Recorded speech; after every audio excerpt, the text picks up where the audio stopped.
Thank you, Mr. Secretary. Just to rivet the point, what was happening to economic growth in this country in the last quarter of the previous administration? Well, you said it well at the beginning, Mr. Chairman. The economy was shrinking at an annual rate of more than 8%. We were losing 750,000 jobs a month.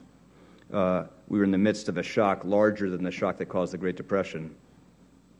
And within 6 months, really remarkably quickly, but because of the scale of the force we put behind trying to rescue the economy from this financial crisis, growth resumed in the summer of 2009. And as you've said, we've now had more than 2.5 years of straight, positive, moderate economic growth. We want it to be faster. We think it should be able to be moderately faster, but I think it's unrealistic to judge that growth record against recoveries that followed much milder types of crises. Because when you come out of a crisis caused by a huge buildup in debt, a huge increase, excess investment in housing and construction, growth by definition is weaker we like. And as you know, we've had a series of pretty adverse shocks to the economy: oil, Japan, Europe. Not to mention the damage to confidence caused by the debt limit fight. The economy is getting gradually stronger, but I want to emphasize, as I know you all are aware, that we have a lot of tough work ahead of us still. It's still going to take time to heal the damage caused by the crisis, and that's why, as we think about the long-term fiscal challenges we face, we have to make sure we focus right now still on how to make sure we're healing the damage caused by the crisis, making growth stronger in the short term. So in the last quarter of the previous administration, the economy is shrinking at a rate of almost 9%. What has been the economic growth in the most recent quarter? Well, the economy over the last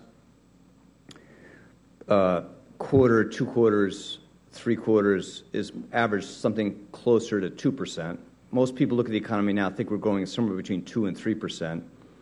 We started stronger, but growth moderated a bit for the reasons I said, which is oil, Japan, Europe, the fiscal drag is taken local level. It was a very substantial set of adverse shocks to the economy.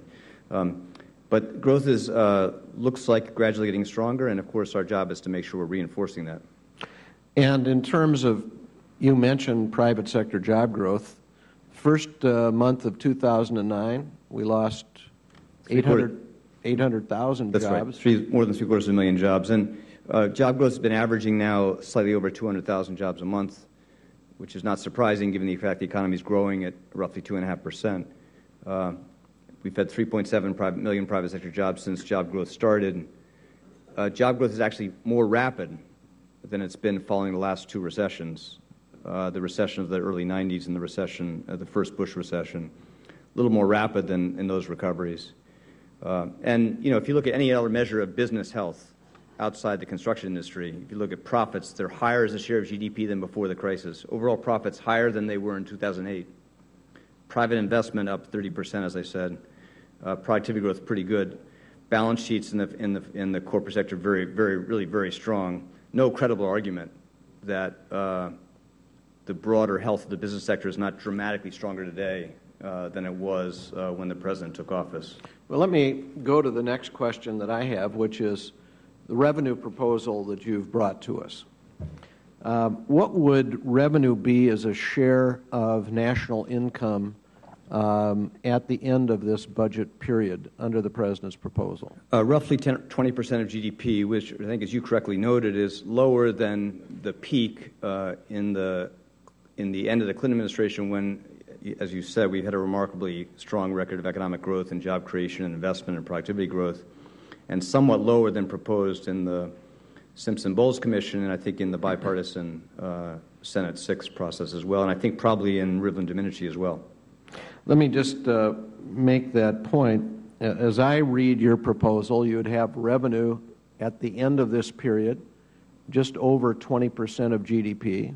You would average during the 10-year period about 19.2% of GDP. At the end of the Clinton administration, the revenue rate was 20.6% of GDP and averaged over the 10 years 19.4% of GDP. And that was the longest period of uninterrupted economic growth in this nation's history. Isn't that the case? That's the case, Mr. Chairman, and I think it's very important to emphasize this. For the reasons you said, we do not believe that these tax reform that would generate revenues in the manner we propose would have a material adverse impact on economic growth relative to trying to get an additional equivalent amount of savings through, for example, cuts in benefits to middle-income Americans. In fact, you could make an argument that if you try to find the same amount of savings by cutting the defense budget or cutting infrastructure or cutting basic benefits for middle-class Americans, those would do more damage to growth and income over the same period of time. I thank you.